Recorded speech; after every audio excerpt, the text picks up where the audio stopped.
Viewers, welcome back to Rise and Shine.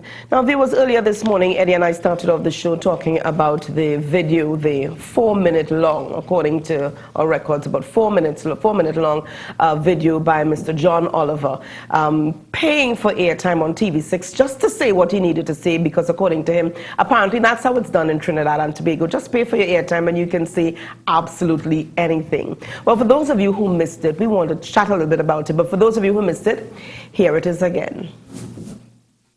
Good evening, Trinidad and Tobago. Sorry for interrupting your regular programming, which is, as I understand it, Mike and Molly, starring Melissa McCarthy and a man. My name is John Oliver, and I would like to talk to you for a few minutes about FIFA, and more specifically, Jack Warner.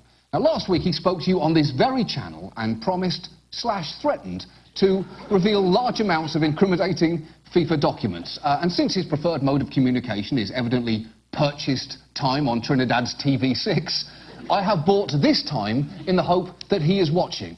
Furthermore, I've actually Googled some Trinidadian slang to help me get my message across. So, family, watch me for a minute now. What's the scene? I know you're getting Tobago right now. I'll just pause for a second to allow the people of Trinidad to laugh at the whitest person who has ever lived attempting to speak Trini and instead sounding real doltish, ent. But the point is, let's put that aside, Trinidad. But the point is, Mr. Warner, do not blue ball the entire planet by promising spectacular FIFA revelations and not delivering. I am begging you, release everything, because here's my argument. Why the hell not? It's not like you're not already potentially in a lot of trouble. Seriously, I've been looking through the indictment and good luck with that. Plus, apparently your sons are already cooperating with US authorities, so if you don't, it's just going to be awkward. And finally, and I'll be honest, this is my main reason, I'm pretty sure you have some absolutely hilarious examples of FIFA corruption. Just look at your former colleague, Chuck Blazer. Since he turned informant for the FBI, we found out that he had an apartment in Trump Tower for the use of his cats. For the use of his cats! We also discovered his love of Halloween costumes, because those are real photos. Because he was mistakenly thinking that these photos are more frightening to look at than this, a photo of the regular Chuck Blazer. I have no doubts, Mr. Warner, that you know as many delicious secrets as he does, and you owe it to the whole world to tell us. Why should you do it? Well, put it this way, right now, Jack, everybody hates you. Everybody, I mean literally everybody. I think it's something to do with you seeming like an absolutely terrible human being. But, if you turn on FIFA, do not underestimate how much people might be willing to forgive. And if one day you end up in jail and you're staring up at the ceiling, wouldn't you feel better to know that you took down some people with you? It's like they say, snitches get smooches. That's what they say. That's the phrase. That's the phrase. So please, release the documents, Mr. Warner, and you may yet salvage your completely tattered reputation. And sure, FIFA's goons might come for you, but as you say in Trinidad, don't hurt your head. Which I believe means don't worry about it. For once in your life, Mr. Warner, don't think about yourself. Think about everyone else. Thank you for your time, Trinidad. I now return you to Mike and Molly. I believe this week's episode is called Melissa McCarthy Still Can't Get Out of Her CBS Contract. So I simply say this to all of you. Goodbye, Trinidad. And, of course, Tobago. And there you have it, viewers. The 4-minute long video by Mr. John Oliver. To chat with us on this morning, we've got attorney at law Martin George. Martin, good morning and welcome. Hi. Good morning to you, and good morning to Eddie also, and good morning Tobago. And I was so happy that he made the last mention and emphasized Tobago. Why I'm were you so proud happy? of that. Why? Why? This is exposure. This is great. I love it. There's nothing wrong with that. The man is a comedian. That's his job. Yeah, but how does it paint us as a twin island? I think that is one of the Please. biggest concerns. Or are Don't we taking it too seriously? Don't you all look at news and understand internationally? You go Miami, you see how many corruption cases they have going on all the time. They're always arresting and charging their own citizens. You know, even in the Piarco airport scandal, if you recall, U.S. citizens were involved. You know, so this is the order of the day in terms of business. So I don't see any big issue. It's just that we are now on the international stage for this. But the point is, this kind of thing happens all the time in Moscow. How do you think most of the billionaires in Moscow earn their money? It's through corrupt dealings and practices. You know that. You look at the history of how they achieve their wealth. You look at some of the football club owners in the UK, some of the Middle East businessmen. You look at how they acquired their wealth, and all of it always has some shady dealing in the background. So Martin, therefore, this occurring on a world stage, to my mind, I don't see any. I think the man did. You're almost making it sound okay. No, it's not a matter of okay. The point is that's the reality. In other words, you see, because we live in a little microcosm, we don't recognize sometimes that, look, there's a bigger picture to all of this. There's a whole big world out there. Remember, the IOC had their scandals also with allegations of bribery and corruption. It's just that because FIFA controls the world's most popular sport, therefore, obviously, the repercussions and the ripple effect is much bigger than anything else. But in other words, we are bit players in this scenario. Trinidad and Tobago is shot into the spotlight. But the point is, I don't see anything that you can say this negatively tarnishes the image of Trinidad and Tobago. That's rubbish. You know, when Stokely Carmichael was in the US and when he became a banned citizen and stuff like that, nobody said the image of Trinidad and Tobago was being tarnished. And in fact, he was fighting for a cause, if you understand me. So I see absolutely nothing wrong with this. And you don't see this in any way tarnishing us at all? Not at all. In fact, I think it's a very good promotion for Tobago. The man mentioned Tobago at the end, and I was very happy about that. And we got, you know, and they obviously separated it. They said Trinidad and Tobago. I was very pleased about that. but Mr. George, these are humorous, taking serious matters and turn it into humor. And you bring your laughing crowd with you. Do you bring your laughing crowd? Because we hear in the background. They would have a studio audience, and then they also sometimes work with a laugh track. You know, so the laugh track would prompt the studio audience, and, you know, people would laugh and stuff like that. Now, at the end of the day, think of it. Do you all recall the incident with Anya Ayongchi? Yes. When the video surfaced. That made international news, and that was also on the talk show. This guy who he stopped doing his show, but he featured a part of the video, one of the late night talk show hosts. He did a big feature and a big spoof on the video. Nobody said, well, oh, it's tarnishing Trinidad and Tobago's Maybe image. because they didn't see it as tarnishing Trinidad and Tobago, maybe it put us in a good light, indicating what Trinbagonian women are able to accomplish. I don't know. So well, Mr. George... I'm talking about the video. Mr. George, what does that say, the movement we just saw here, what does that say for the Trinidad and Tobago media?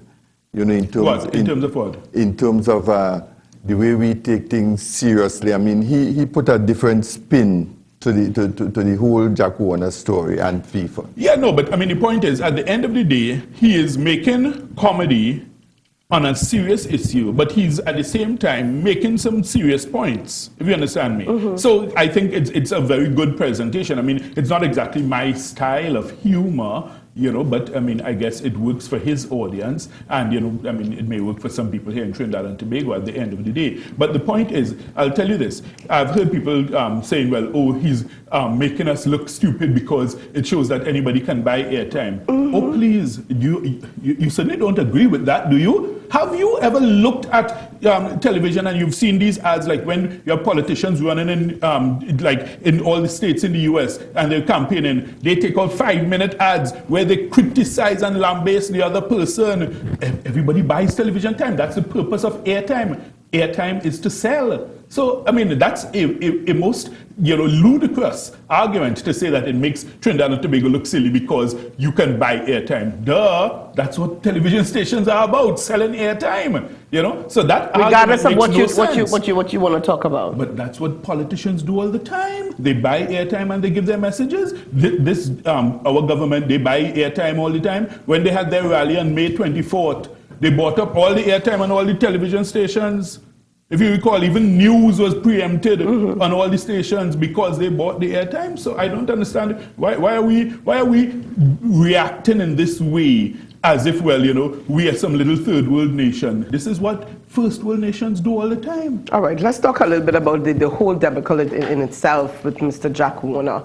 I mean, FIFA has been shot in the spotlight. Trinidad and Tobago is shot in the spotlight, but we're not the only ones. And I think because we are familiar with Mr. Warner, we are taking it the way that we're taking it. But with regards to how the Prime Minister, some of the statements that Mr. Warner would have made, and the Prime Minister denying any involvement, your thoughts on that? Well, the thing is, I'm not sure what prompted it in terms of the Prime Minister coming forth and making this initial denial about funding. I guess maybe sometimes, you take in front, in the circumstances. I'm not sure it was the most savvy political move, because if you look at most of the polls that you would see on the television and what you would hear on the radio, I'm not sure the public is exactly buying into the Prime Minister's denial. But why deny it if it can be traced? Well, this is why I'm saying I don't know. As I always confess, I don't know how politicians think. I'm sure we'll hear from a politician very shortly who will come on set and he may explain how politicians think. I don't know. I'm not a politician. I just look at them with amazement every day and wonder how they do the things they do. But, I mean, their thinking is, I think, totally different from what the average citizen, functions with, because I think that it has only prompted Mr. Warner to now say, well, okay, since you're denying, I will show. And so I guess gloves are we will off. see but I think this is the challenge, Mr. George, that the ball is in Mr. Warner's court to prove, because we got the example with Mr. Ashwood Jack of Tobago saying the same thing. Mr. Warner didn't support the party in terms of donations and so. Right, and then he quickly had to retract and recant. After Mr. Warner produced evidence. So this is what I'm saying. So, or is it that he just didn't know? Mr. Jack didn't know? Set yourself, well, Mr. Jack didn't know many things. Remember, he wasn't too sure as to, how his house was built. But, I mean, he gave us a story. We had pumpkin head and cucumber nose as the reasons, But the point is, why set yourself up if it is that these things can be disproven? I mean, I don't know. Politicians are strange creatures to me. But the timing of Mr. Ashwood Jack's statement, he said something into 2009 that the money was to be given in 2009, and something happened, so the check was dated in 2010, but was to pay for jerseys and paraphernalia and so forth. Isn't that donation as well? Well, of course it is, and that's why I tell you, sometimes, maybe if politicians would just keep quiet, they might, they might slip under the radar. If they, you keep quiet and, let people assume you're intelligent, but sometimes they tend to come and speak forth, and they can't resist a microphone, and then all sorts of things come tumbling out. Mr. George, you're an attorney at law, and so is the Prime Minister with many years' experience. And one would think that, when a question is asked and responded to, that one would have thought carefully about the question being asked and respond in kind. Is it a question of is it an issue of the question that was asked, that the Prime Minister responded to the question that was asked, and not what was being alluded to? From what I recall, it wasn't a question. She made the statement of her own volition. That's what I recall. If you go back to the clip, it was something that she volunteered. So that's why I'm telling you, it makes it even more alarming. But of course, it may be that she assessed it and she said, look, this scandal has the potential for the ripple effect to give a backlash. So therefore, let me take in front. And I think that's exactly what she tried to do. As to how successful that was, I think the public is going to judge that in terms of, public opinion. But so far, it doesn't appear to be going in the favor of the government in terms of that public opinion as to whether they really believe that Mr. Warner had no input at all financially. I mean, of course, the Prime Minister tried cleverly to use words by saying that I personally have not received any. Yeah, but I mean, at the end of the day, that's semantics. The public is clearly of the view that the government, the party, the coalition received financing. So therefore, don't care how you cut it, slice it, or dice it, chop it, mince it, or grind it. The public is going to believe that you received financing one way or the other. So what happens at the end of the day when Mr. Warner, quote unquote, starts to bust files? Because the gloves are now off, he is ready to talk. What happens at the end of the day if indeed it is proven, it is out in the public domain that the Prime Minister, the UNC, did receive funding from Mr. Warner, from FIFA, wherever the money came from, Jack gave it to them. The house that Jack built, whichever house that Mr. Warner gave it to them. Or the house that Jack rented. Or the house that Jack rented. What happens at the end of the day? I mean, we're just about a mere weeks away from Parliament being dissolved, from going into a general election.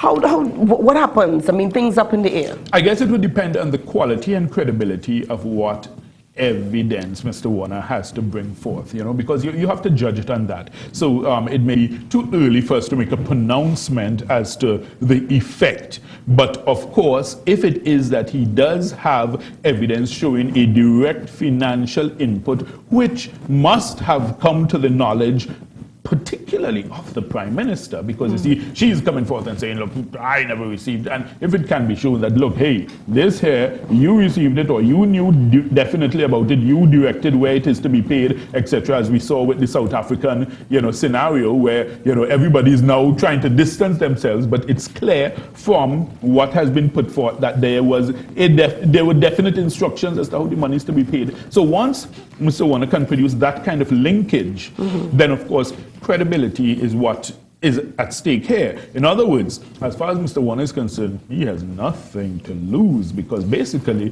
he's been tarred and feathered and, hung, drawn and quartered and publicly pilloried, so therefore at this stage, look, I mean, somebody who has nothing to lose, they would go for broke, basically. So I think if he can do that, and you recognize what has happened.